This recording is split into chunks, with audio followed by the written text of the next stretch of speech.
January 23rd, 1956. The sun hadn't risen in weeks. In the icy darkness of a radar station outside Point Barrow, Alaska, a young technician named Eli Peterson saw something move across the screen. Fast, smooth, and silent. It wasn't Soviet, it wasn't weather, and it didn't exist in any playbook he knew. The Cold War wasn't just fought in Berlin back rooms or Cuban jungles. It was waged in the most desolate, unforgiving place on Earth, the Arctic Circle. In the early 1950s, as paranoia seeped into every crevice of American life, the U.S. military began building one of the most ambitious defense projects in history, the Distant Early Warning Line, or DEW line. It stretched like a frozen scar from Alaska to Greenland, hundreds of radar stations, buried in snow and fear. The official purpose? Detect Soviet bombers coming over the polar cap. But not everything they saw came from Moscow. Some would argue, not everything they saw came from this planet. The edge of the known world. At Point Barrow, conditions were brutal. 50 below zero. Winds that could peel skin. Isolated outposts were staffed by men who had to be half soldier, half scientist, and all survivor. Supplies came by plane, contact with the outside world was limited, and mental breakdowns were common. Men hallucinated. Some talked to shadows. Others didn't talk at all. Still, the job was clear. Watch the skies. What they saw, however, wasn't always clear. Declassified reports show hundreds of radar contacts registered along the DEW line that moved faster than any known aircraft. In some cases, these objects would change direction at speeds that defied both aerodynamics and physics. When scrambled jets were dispatched, they found nothing. The files were marked anomalous atmospheric activity. End of discussion. But for men like Eli Peterson, the experience haunted them. Years later, in a taped interview unearthed by UFO researcher Thomas Kuhn, Peterson spoke. It didn't move like a plane. It didn't blip in and out like weather. It was steady, intentional, and when I called it in, they told me to forget it. He paused. You don't forget a thing like that. The DEW line's hidden purpose, what most Americans didn't know, and still don't, is that the DEW line wasn't just an early warning system. It was also a test bed. Military scientists from the RAND Corporation, MIT Lincoln Laboratory, and even CIA-linked units used the line to test object identification algorithms, signal interference, and deep space surveillance. In short, they were testing whether our systems could tell the difference between Soviet bombers and something else. A now declassified 1954 memo from Air Defense Command reads, "We must prepare for non-conventional aerial threats, which may not originate from earthbound adversaries." The memo was buried under reams of technical jargon, never publicized. But it confirms a disturbing truth. Someone in the Pentagon, even in the early Cold War, was worried about something more than the USSR. And in the Arctic, where electromagnetic interference was low and the view of the sky was clear, they watched. Ghost echoes and frozen silence. One of the most chilling incidents occurred in Cambridge Bay, Northwest Territories, in 1958. A group of technicians working night shift noticed a pattern of radar echoes forming a triangle. Large, silent, unmoving. The echoes lasted for 5 minutes before vanishing. Technician George Hawley later described it in a personal letter. It felt like the sky was watching us back. The radar tapes were confiscated the next morning. Personnel were ordered to sign new NDAs. 2 men were flown out the same day and never returned. Was it weather? A malfunction? Or was it something else? We may never know. But the pattern continued. Between 1955 and 1959, At least 47 documented anomalies occurred on the DW line, none officially classified as UFOs, but all sharing the same traits: speed, maneuverability, and sudden disappearance. And yet, Washington stayed quiet. A broader pattern. What's perhaps most disturbing is that these Arctic sightings mirrored other events happening worldwide. In 1952, UFOs were seen over Washington, D.C., tracked on radar, and visually confirmed by multiple witnesses. In 1954, France experienced a wave of sightings so intense, the government opened a secret investigation. In 1957, a Brazilian military base reported an object hovering for 40 minutes. Were these isolated incidents, or parts of a larger phenomenon? The military never admitted it, but internally their behavior changed. Budgets were reallocated, teams reassigned. In 1956, Project Moondust began, a covert Air Force program designed to recover and analyze foreign objects from space, including possible UFO debris. Its existence wasn't acknowledged until decades later. And where was the most activity reported? The Arctic.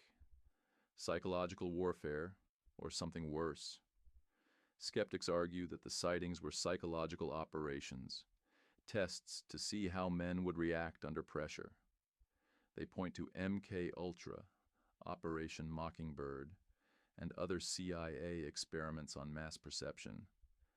Perhaps these blips were engineered hallucinations, data injected to test loyalty, reaction, and obedience. But if so, why did some of these blips appear on civilian radar too? Why did commercial pilots sometimes report identical objects seen over the same skies? And why were some of these phantom contacts followed by strange illnesses, headaches, disorientation, even skin burns in personnel? Too many questions, not enough answers. But perhaps the most terrifying truth came not from the sky, but from a man who claimed to have helped build the DEW line itself. The whistleblower. In 1978, engineer Lloyd Donovan, former Raytheon contractor, gave a single taped interview to the National Enquirer of all. Places in it, he claimed, "We weren't just building radar stations. We were building traps, magnetic nets. The idea was if something entered the airspace, even if it wasn't Russian, we'd catch it." He paused. But they never caught anything, because whatever was flying didn't want to be caught. Donovan died in a fire 6 months later. The cause was never officially determined. Cliffhanger ending, February 1957. A radar station in Thule, Greenland, registered an object moving at 8,000 miles per hour, weaving through airspace like a needle through cloth. Jets scrambled. They saw nothing, but the base's dogs howled for hours. The temperature dropped inexplicably, and 2 technicians went missing in the snow. One body was found, the other never was. The official report? Exposure. But on the last page, scribbled by hand in red ink, whatever it wasn't from here. The desert doesn't forget. Nevada, 1955. The sun was white, the ground cracked like old skin, and the sky, that wide, endless sky, watched silently as men prepared for war. Not just any war, not just against the Soviets, but something else. The U.S. military called it Desert Rock. Officially, it was a training series, preparing troops for atomic combat. But the men who stood there, watching mushroom clouds bloom over fake towns and mannequins, knew something didn't add up. They weren't just learning how to survive a nuclear bomb. They were learning how to fight after one. Captain Raymond Sloan was one of them. He arrived at Camp Mercury in March 1955, expecting routine drills and radiation briefings. Instead, he found something stranger. exercises that made no tactical sense, briefings about non-conventional contact, target practice against dummies shaped like nothing he'd seen before. In his notebook, which survived only because he mailed pages home, he wrote, "Some of the orders make me nervous. We're told to approach but not engage, to observe behavioral patterns of test targets. These aren't Soviet scenarios." One day during Operation Teapot, Sloan and his men were taken into a trench line just 3,000 yards from ground zero. They were told to wait. When the bomb detonated, the world turned white. The air turned to glass, and for a moment, no one existed. Then came the shockwave. Sand became knives. The ground punched upward, and something changed. When the dust settled, men stood up, dazed, bleeding, eyes wide. And far in the distance, just beyond the ruins of the mock town, something hovered. Black, silent, unmoving. It was gone in seconds. Sloan never spoke of it again, but one of his men, Private Ellis Warren, remembered. He said, "It wasn't a plane. It didn't make a sound. It was like it was watching us burn." After the test, radiation scans were skipped. Decontamination was rushed, and the official report didn't mention the object. It never does, because maybe it wasn't meant to be seen, or maybe it was. In the weeks that followed, Sloan noticed a shift. New personnel arrived, not in uniform, no names, just sunglasses, notebooks, and questions.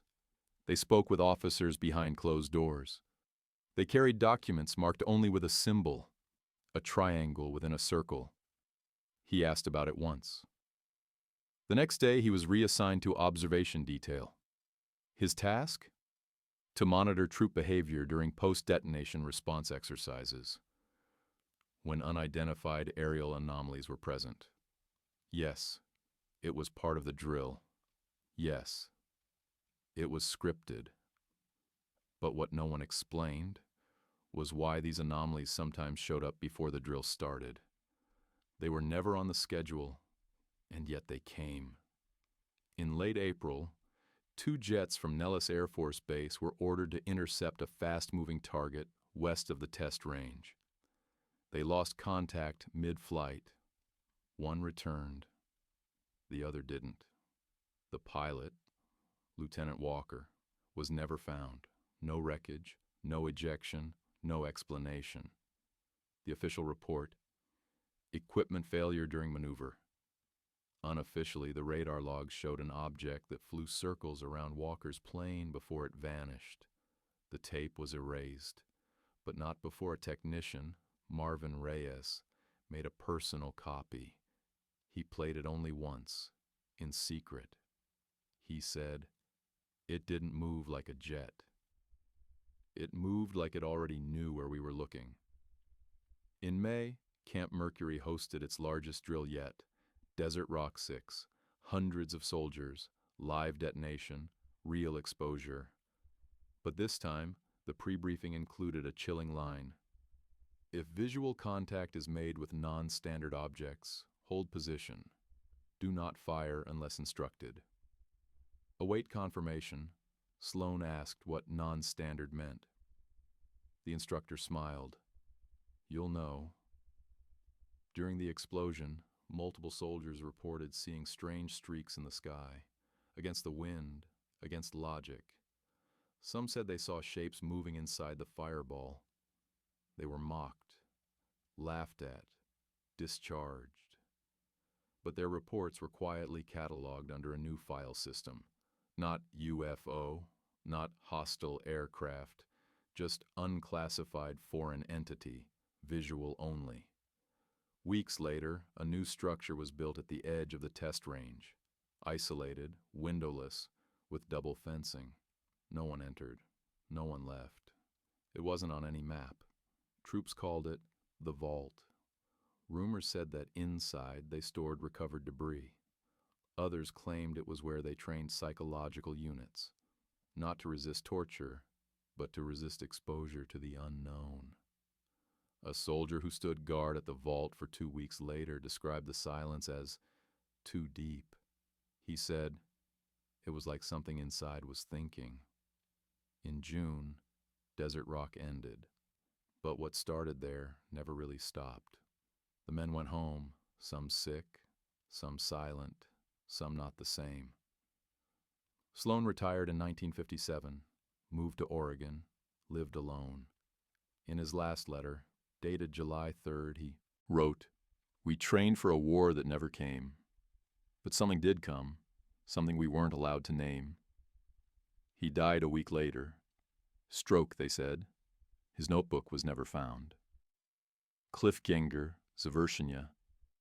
Years later, in a dusty archive in New Mexico, a mislabeled box was found. Inside, footage, black and white, grainy, silent. It shows soldiers walking toward a blast zone. Behind them, far in the sky, a small hovering shape. Perfectly still, perfectly watching. The reel cuts to black.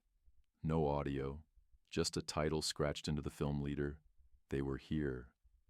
The folder was thin, almost weightless, but what it carried had the potential to bring the world to its knees. July 1957. Air Force intelligence officer Mark Collins sat alone in a dark briefing room at Wright-Patterson Air Force Base. In front of him, a manila envelope stamped, "Classified, eyes only." Inside were photographs, transcripts, radar data, and something else. A single note, handwritten in red ink. Burn after reading. Do not copy what he saw changed him. Not because it proved aliens were real, but because it proved the government already believed they might be, and had decided never to tell anyone. Project Blue Book was the Air Force's official investigation into unidentified flying objects. Between 1952 and 1969, it logged over 12,000 reports.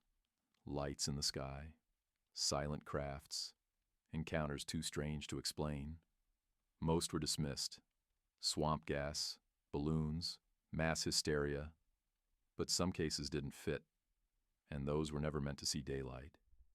In public, Blue Book was methodical, skeptical, dismissive. It existed to calm nerves, to reassure the American people that nothing out there could hurt them. But behind the scenes, it was something else, an intelligence tool, a control mechanism, and, some whispered, a containment operation. In a restricted wing of the Blue Book offices, only accessed by 3 people, there was a locked file cabinet labeled simply S4. These weren't just high-profile sightings. These were encounters that suggested intelligence, flight patterns, shadowing behavior, targeted interference with military operations. One such case came from Kirtland Air Force Base, 1956. Radar recorded an object entering restricted airspace. Fighters were scrambled. The object moved behind one of the jets, matching its speed and direction. It remained there, silent, invisible to the pilot, until suddenly accelerating straight upward at 25,000 miles per hour. The pilot never saw it. The radar tech did. 2 days later, he was reassigned. A week later, he disappeared. Blue Book's official report, radar anomaly. But Collins remembered what he read in the file. The object had manipulated the radar signal, bouncing echoes back at false angles. That wasn't weather. That wasn't Russian. That was intention. He brought it up in a meeting once. Just once. The room went silent. Then one of the analysts, an older man with dark-rimmed glasses and a hoarse voice, leaned forward and said, "You're not cleared for conclusions." Collins didn't speak about it again, because what he learned, what they all knew, but never admitted, was this. There were rules, and if you broke them, you didn't get reprimanded. You disappeared. There were whispers across bases, rumors of a group within the Pentagon, unofficial, unlisted, whose job wasn't to investigate sightings, but to erase them. Witnesses were reassigned. Evidence was mislabeled. Entire radar logs were deleted overnight. Some called them the Silence Group. Officially, they didn't exist. Unofficially, they had access to everything.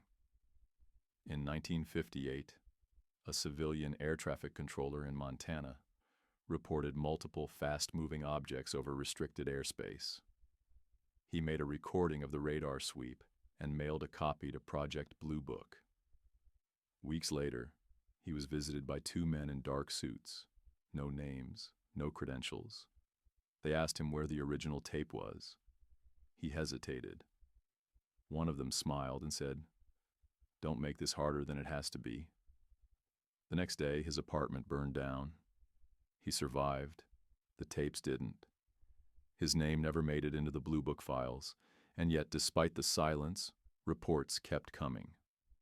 Over missile silos, over nuclear installations, over desert rock testing grounds. It was as if something was watching, but only when humans flex their deadliest powers. In one especially disturbing case from Minot Air Force Base, a B-52 crew reported a glowing object pacing their aircraft during a routine patrol. It stayed with them for over 20 minutes. It performed maneuvers no aircraft could match. When the plane landed, the crew was split up, interrogated separately, then told they'd seen nothing. But one of the crew kept a diary. Years later, his grandson found it in a sealed box in the attic. The final entry read, "It was there. It saw us." It knew after that entry, he stopped writing. What Blue Book never told the public was that for every 100 sightings they dismissed, one would go missing. Entire cases redacted out of existence. Mark Collins saw the list once. It was called Category 7. The heading, Objects of Unknown Origin, Exhibiting Non-Human Behavior. There were 63 files in that drawer. None of them are publicly available. Why? Because Blue Book wasn't just about answers. It was about narrative control. It wasn't designed to find the truth. It was built to bury it. At one point, Collins came across a memo from Walt Disney Studios. It proposed a media partnership, a series of animations explaining away UFOs as natural phenomena to ease public fears. Disney even drafted concept art, playful saucers, smiling astronauts, comedic Martian misunderstandings. The Air Force never approved the series, but they did approve something else, Project Grudge Report 13, a classified analysis of UFO sightings that included psychological profiling of witnesses and a plan for discrediting them through media channels. In one case, a highly respected Air Force pilot reported a daytime sighting of a silver disk hovering silently at 40,000 feet. He was reassigned within the week, declared mentally unstable, and discharged. His family was never told why. Collins later wrote in his notes, "We are not fighting aliens. We are fighting memory." The deeper he went, the worse it got. At Los Alamos, a lab technician claimed to intercept a strange signal during a nuclear test, a repeating sequence of tones that matched no known code. When analyzed, the pattern resembled a primitive form of binary transmission, a language. It was dismissed as equipment malfunction. But a week later, NSA cryptographers arrived. The technician never saw his report again. He later died of a stroke, at age 28. No one in Blue Book could explain the growing psychological effects on personnel. Some became paranoid, some developed insomnia, some simply disappeared from public life. One radar technician wrote, "It's not the objects. It's what they do to us. The knowing that someone else is watching, that they're smarter, that we're ants in a terrarium." Collins came to believe that whatever was out there wasn't trying to hide. It was trying to see how we'd respond. And our response was fear. So we lied. We created programs, redactions, psychological warfare manuals. We manufactured doubt, not just in the public, but in the very people tasked with protecting the truth. Project Blue Book was shut down in 1969. The official conclusion: no evidence of extraterrestrial visitation. But the files say otherwise. Thousands of pages, some still missing, some lost in transition, some burned, some locked away in underground facilities no one wants to talk about. Mark Collins left the Air Force in 1971. He never published a book, never gave interviews.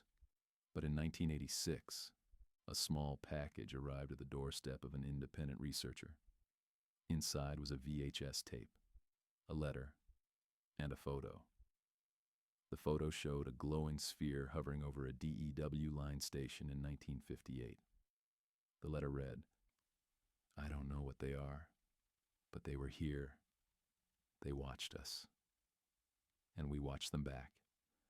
The VHS tape contained radar footage.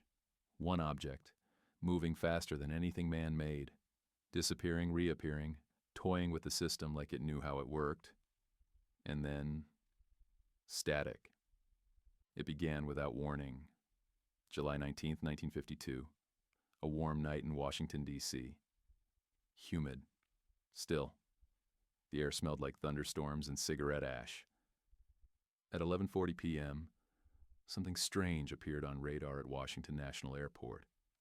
7 unidentified objects, traveling at over 7,000 miles per hour. The technician thought it was a malfunction. But then the objects changed direction and hovered. Minutes later, a second radar station, 30 miles away, picked up the same targets. Civilian airliners were told to hold. Military jets scrambled from Andrews Air Force Base. But as the fighters neared, the objects vanished. It wasn't the first time, and it wouldn't be the last. Over the next week, dozens of sightings occurred across the capital. White lights in the sky. Silent movement, instant acceleration. Pilots saw them, radars confirmed them, reporters wrote about them, the nation held its breath. And inside the Pentagon, men quietly panicked. Project Blue Book couldn't ignore it. The phones rang nonstop. Witnesses poured in. The press called it the Washington Flap. But behind closed doors, military officials didn't call it anything at all. They were told not to speak, not even to each other. One captain, who handled radar coordination during the incident, later said in a letter to his wife, "We all knew what we saw, but we were ordered to pretend we didn't. And that was worse than fear." Publicly, the Air Force blamed temperature inversion, a common weather phenomenon. But meteorologists disputed it. And radar techs knew better. The blips were real. The movement was intentional. The silence was engineered. Inside the West Wing, briefings became daily. The president was alerted. Advisors argued, was this Soviet tech? Was it extraterrestrial? Was it mass hysteria? But the question that echoed loudest behind closed doors was this: what if this is the beginning? In case of Soviet attack, America had a plan, thousands of pages long. Missile response, evacuation chains, radio protocols. But for this, for them, there was no plan, and that terrified them. The CIA scrambled to draft emergency psychological operations in case public hysteria turned to riot. FBI agents were dispatched to interview witnesses, not for their testimony, but to assess how much they'd told others. Radio operators were ordered to jam certain frequencies. Civil defense drills were intensified, but everything felt like a play, a pantomime. No one knew what they were preparing for, because nothing came. No crash, no contact, no invasion, just lights, silence, and fear. By the end of the month, the objects stopped appearing, as if the experiment was over, as if someone had learned enough. One internal memo from August 1952, later uncovered in declassified files, reads, It is the assessment of this office that the unknown objects over DC demonstrated superior intelligence, technological advantage, and psychological intent. Recommend containment strategy be prioritized over engagement. In other words, we can't fight them, but we can hide them. The memo was unsigned. After the incident, the U.S. government quietly invested in expanding civil defense infrastructure. Not for nuclear war, but for anything. Secret bunkers were retrofitted, emergency broadcast systems updated, entire towns drilled for events they were never told about. This wasn't preparation, it was resignation. And then, everything stopped. No more national sightings, no more radar confirmations. The story faded. The public moved on, but those inside the system never did. Colonel James Halverson, who ran Radar Command operations during that week, retired early. He gave no interviews. But his son would later recall one moment, a night in 1961, when his father sat alone on the porch, staring up at the sky. He said simply, "We were warned." The boy asked, "By who?" The colonel didn't answer. And still, there was no invasion, no death rays, no alien armies, no destruction, just the memory of a week when the world held its breath and survived. But what if that was the invasion? What if it wasn't about war? What if it was about watching, testing, measuring? One scientist involved with Project Blue Book, who later defected to Canada, wrote in a private journal, "It wasn't about what they are. It was about what we would do. They watched us, not to attack, but to study, and what they saw may have been enough." In the years that followed, UFO reports declined, or rather, were filtered, misdirected, compartmentalized. The military stopped chasing answers. They started managing narratives. And the public? They laughed. Flying saucers became jokes, cartoons, B-movie monsters, just like someone wanted. And yet, every few years, a pilot sees something. A satellite catches a shape. A radar picks up a ghost. Always unexplained. Always unconfirmed. Always there. Because maybe they never left. Or maybe they never had to. The invasion that never happened might have been the quietest invasion of all. No weapons, no landings, just presence.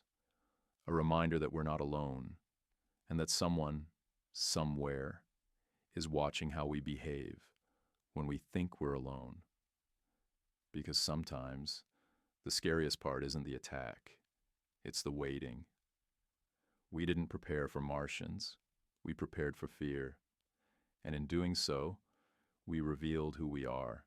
Not warriors, not explorers, but frightened creatures staring up into a sky we still don't understand, and perhaps never will.